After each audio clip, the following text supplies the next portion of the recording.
from Baroda, but then nestled in Surat. I've had a pretty decent and a pretty as usual childhood, but yeah, I've had a working mother.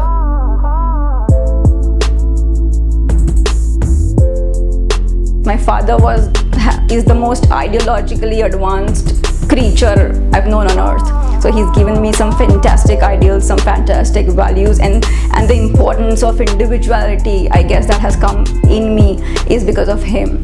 Plus, I had a mother who was working, and she was also very committed to her work. And she was very committed in the sense that we did have a phase wherein she had to commute from Surat to Baroda because we wanted to shift base to Baroda for better education and all of that. That was my parents' decision, obviously. But yeah, she did go through all that grind, and she still pulled off, a very meaty affair professionally as well as personally. I had my mom working, I had my aunts working, I had my mausis, bua, all of them have been working women, working mothers, or whatever you call them. But yeah, that part was pretty much ingrained into my psyche. I really never had to kind of delve into a different dimension or find inspiration elsewhere. It was there at my place.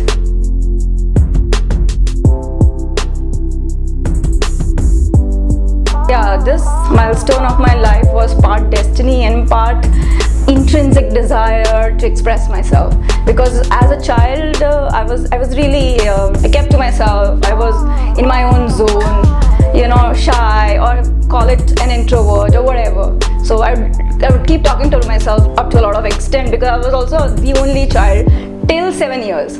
So we have a very big difference between me and my brother. So that sibling thing, the interactions, conversations were also not there.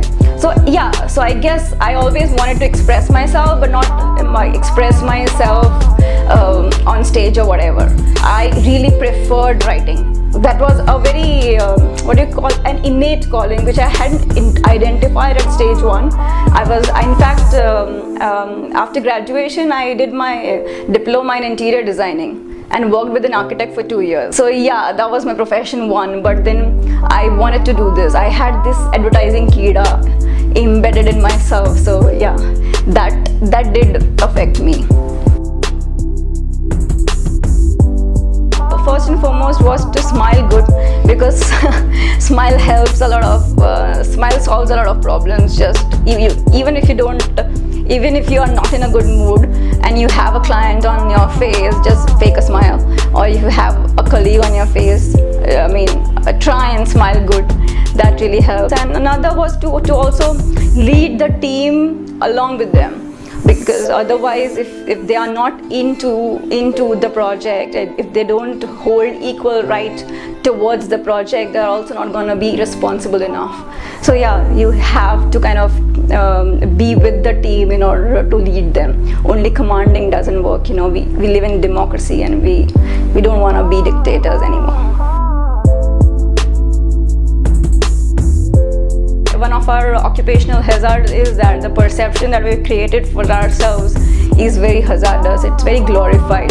The toil that we do, the midnight hours that we burn, the galis that we received from our bosses, from our clients, on not delivering on time or not delivering expectations is something that people who are not in the fraternity will never know. So, or even for the students, I guess, the aspirations for a youngster to get into advertising is very different than what it should be. I guess it should be the passion or the learning that you get out of it. I think the best thing about copywriting is that you're a learner for life. You just keep learning. It's a constant evolution process. If you ask me for something, that's what I believe, that copywriting is a journey. It's not a destination. We're constantly evolving as individuals. The way I see myself today than I was 8 years ago, there's a drastic difference. It would be the same for any individual, because as you grow, you learn. But for us, it is much more fulfilling because we get into the psyche of people, we understand consumer behavior. So it's a very nourishing experiences. But yes, like you said, glorification does exist. My workplace, where I got the opportunity to grow, nurture and learn. even that, at that point in time, I've worked with Cognito for 8 years, and that's where I've spent my maximum time in advertising per se. So even that was a fantastic experience in the sense of experiences equality of responsibilities as well as rights. And I guess that's very important. It's not just about getting equal rights, but also assuming equal responsibilities. And my workplace was the best platform that I got to perform. We are in advertising, right? So the lines between work-life balances have always been blurred in our profession. So I mean, we worked on projects aplenty, which deadlines very deadly, and midnight oil was something that was expected out of everybody, be it a girl or a boy. I don't think I'm not getting married, or I haven't gotten married because I want to keep working. I obviously want to keep working, but those are two very different spectrums, you know. We could achieve both. I'm not getting married, or I haven't married because I haven't found the one. Basically, before a year I quit my permanent job and I'm doing independent projects right now. So it's freelancing as we call it, but I've shifted my base to Mumbai to get to greener pastures and bluer skies, because you know the industry is really there. So I do see myself doing something really good and something really I want to do something which is kick ass. Haven't really found what, but I want to keep exploring. Yeah.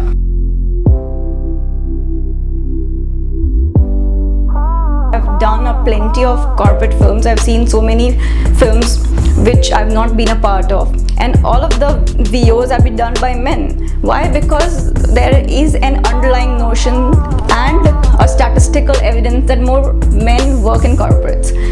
So, and I've always been very puzzled by that. Why can't a female VO be present in a corporate film? I mean, I just don't get it. And on the other hand, if you see a Whisper, a Bonvita, or all the female products, you see a female voiceover. Why those segregation? You know, we are human beings first, men and women later.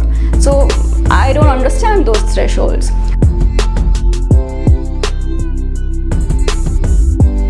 At least if more women are in media, the better women will be represented. But that is that's at the base of the pyramid. I guess we can also play a bigger role in the sense of getting into the nuances of it. So yeah, more women at work is gonna make the world more saner.